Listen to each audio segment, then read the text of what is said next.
There's a funny thing about life. Our body slowly starts to behave like an old smartphone battery drains faster, updates feel heavier, and sometimes it just refuses to cooperate. But the real question is, does our mind also need to age the same way? Not necessarily. Let's explore this together.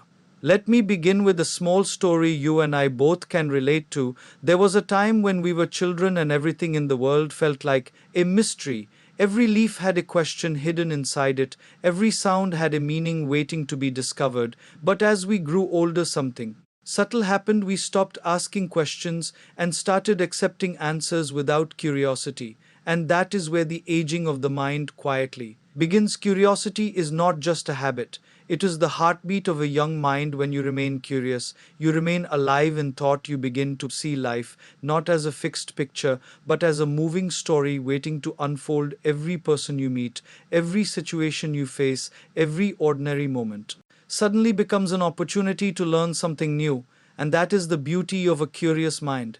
But sadly, as responsibilities increase, curiosity decreases. We begin to believe that we already know enough. We stop exploring and start assuming, and the moment assumption replaces exploration, the mind starts to shrink, not physically but emotionally and intellectually. That is why keeping curiosity alive is not a luxury.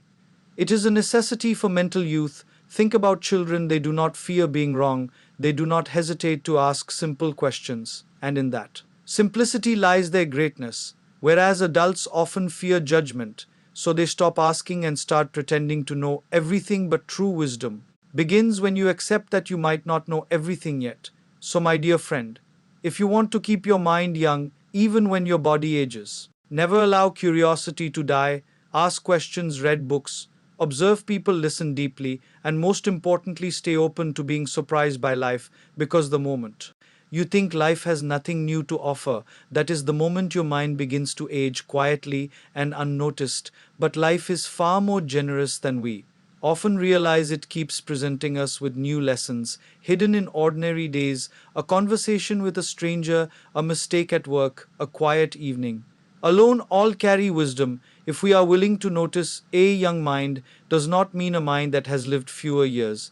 It means a mind that refuses to stop growing even in familiar surroundings. It is like a river that keeps flowing. No matter how many rocks are placed in its path, it finds a way to move around and continue its journey. So let us promise ourselves that we will never grow too old, to wonder too rigid, to learn or too busy, to notice the small miracles around us, because in the end, the youth of the mind is not measured by age, but by awareness and openness to life. And when we live like learners instead of knowers, every single day becomes fresh, meaningful, and beautifully new for the soul to experience. Keep your heart open and your mind young. There is a gentle truth about life that we often forget. As we grow older, we are never actually complete. We are always in the process of becoming, but somewhere along the journey, we start behaving like our story has ended. We say things like, I am too old for this, or I cannot learn anymore, and without realizing it, we quietly close the door on growth. But the mind was never designed to retire. Learning is not a phase of life, learning is life itself. The moment we stop learning, we do not just stop gaining knowledge, we slowly stop evolving. And when evolution stops, the mind begins to feel heavy, not because of age, but because of stagnation. Think of a tree, it does not stop growing just because it has become tall. Its roots continue to deepen and its branches continue to reach outward. Similarly, a human mind is meant to expand continuously. No matter what age it reaches, the day we stop learning, we stop stretching ourselves, and anything that is not stretched begins to lose its flexibility. Many people believe that learning is only for the young, but that is one of the greatest misunderstandings of life. In fact, when you are older, learning becomes even more meaningful because it is no longer about competition. It is about curiosity, about depth, about wisdom. Imagine learning how to cook a new dish, not because you have to, but because you want to. Imagine understanding a new idea, not because it will give you marks, but because it will expand your thinking. Imagine picking up a new skill, not to prove anything, but simply to feel alive again. Every time you learn something new, your brain forms new connections, and those connections are not just biological, they are emotional, they bring freshness into your life. They prevent your thoughts from becoming repetitive and rigid. A young mind is not one that knows everything, it is one that is still willing to say, I do not know, but I am ready to learn. There is humility in that sentence, and there is power in that humility. Because only a humble mind remains open, we often admire people who are knowledgeable, but we forget to admire those who are still learning. Because learning requires courage, it requires letting go of ego, it requires accepting that there is always something beyond what we already know.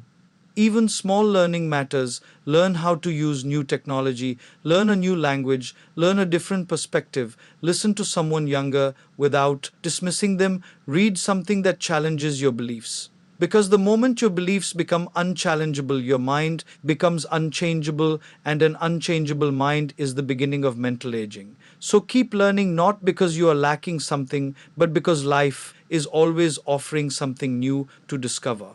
And when you see yourself as someone who is still becoming rather than someone who has already arrived, your mind naturally stays young, flexible, and alive. In the end, learning is not about preparing for life, learning is living life fully with curiosity, openness, and the willingness to grow. No matter how many birthdays have passed, there is a strange comfort in routine.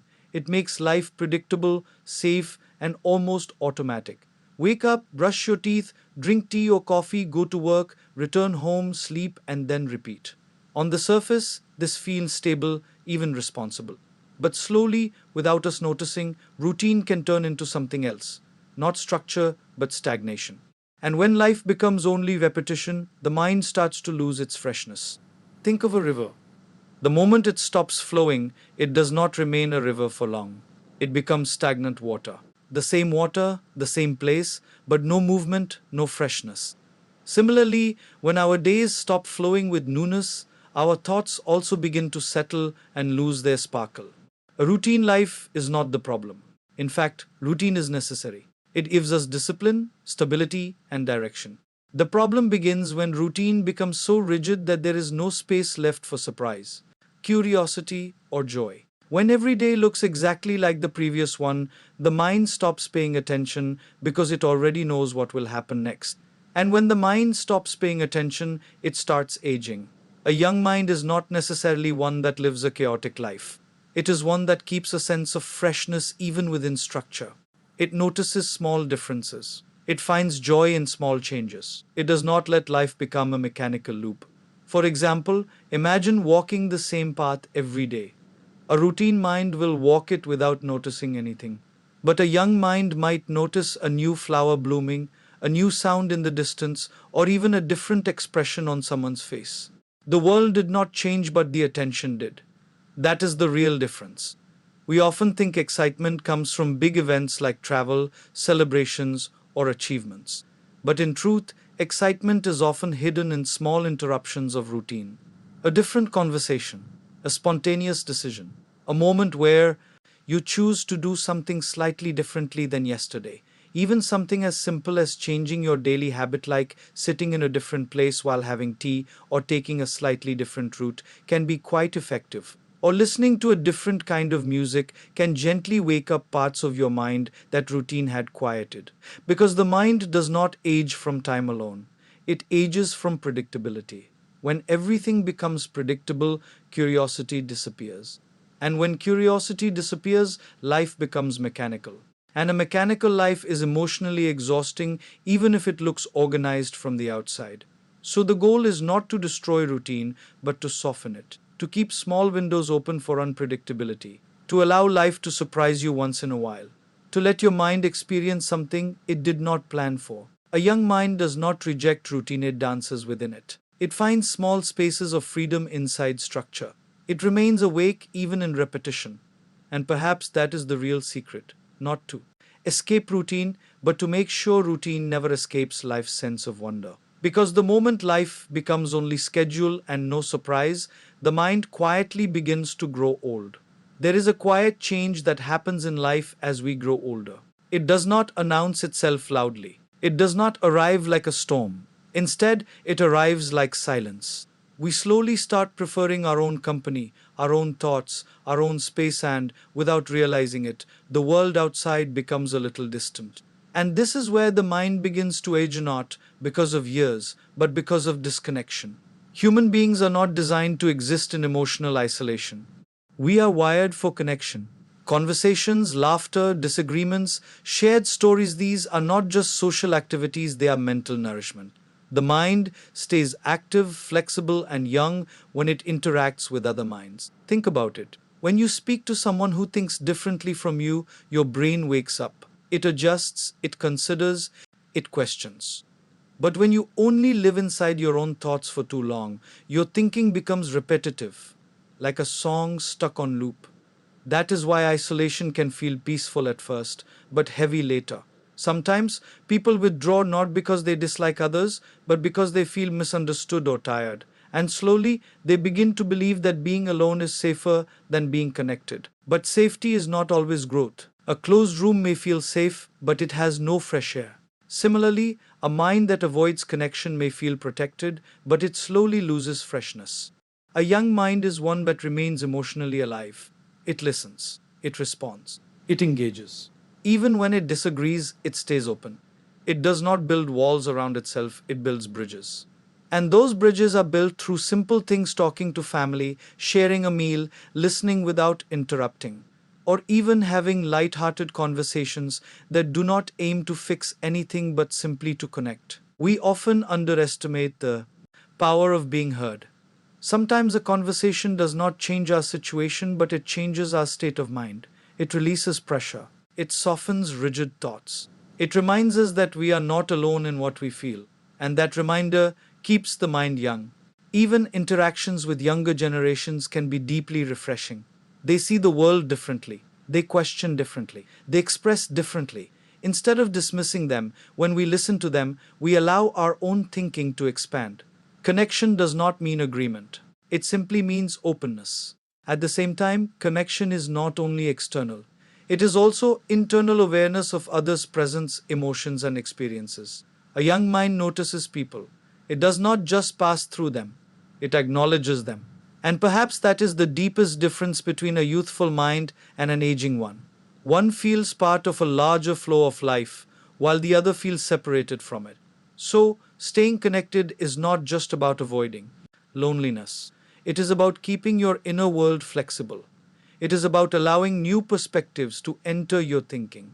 It is about preventing your mind from becoming a closed loop of familiar ideas.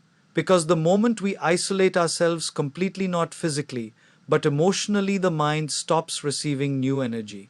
And without new energy, even the strongest mind begins to slow down. So stay connected, not just to people, but to life itself, to conversations, to differences, to shared silence and shared laughter. Because connection is not just relationship, it is renewal. And a renewed mind is always a young mind. There is something very subtle that happens as life moves forward. We all keep living days, meeting people, making choices, but not all of us collect life in the same way. Some people collect memories, while others unknowingly start collecting regrets. And the difference between the two shapes the youth of the mind. Regret is heavy, experience is light. When the mind carries too many what ifs, it begins to slow down emotionally. What if I had spoken up? What if I had taken that chance? What if I had chosen differently? These questions do not change the past, but they quietly shape how we live the present. They make the mind look backward more than forward. And a mind that constantly looks backward slowly loses its freshness. On the other hand, experiences, whether successful or not, bring movement to the mind. They create stories. They add layers of understanding. Even mistakes, when accepted properly, become teachers. They keep the mind flexible because they remind us that life is not about perfection but participation. Think of a child learning to walk. They fall many times, but they do not call those falls regrets. They call them attempts. And because they do not attach shame to falling, they continue trying. That is why children grow not just physically but mentally with such natural ease. Somewhere along adulthood, we start attaching identity to outcomes. If something goes wrong, we do not just see it as an event, we see it as a failure. And slowly, we start avoiding new experiences just to protect ourselves from future regret. But in that protection, we also block growth. A young mind is not one that avoids mistakes. It is one that converts mistakes into understanding. It does not say, I should not have tried. It says, I tried, and now I understand more than before. That shift in thinking keeps the mind alive. Life becomes heavier when we begin to live in memory of missed chances rather than in appreciation of lived moments. But life becomes lighter when we see every experience, good or difficult, as part of our becoming. Even pain can become experience if we do not let it turn into permanent regret. And there is another truth here: many things we regret today we once feared doing. And many things we fear today may become tomorrow's regrets if we avoid them. So the mind stays young when it leans toward experience instead of avoidance. Collecting experiences means saying yes to life more often, not recklessly, but openly. It means allowing yourself to try, to explore, to participate, even when the outcome is uncertain. Because uncertainty is not danger for the mind, it is exercise. A young mind is not burdened by I should have. It is strengthened by I learned from that. So instead of building a collection of regrets that weigh you down, build a collection of experiences that expand you, moments that shaped you, conversations that changed you, attempts that taught you, even failures that refined you.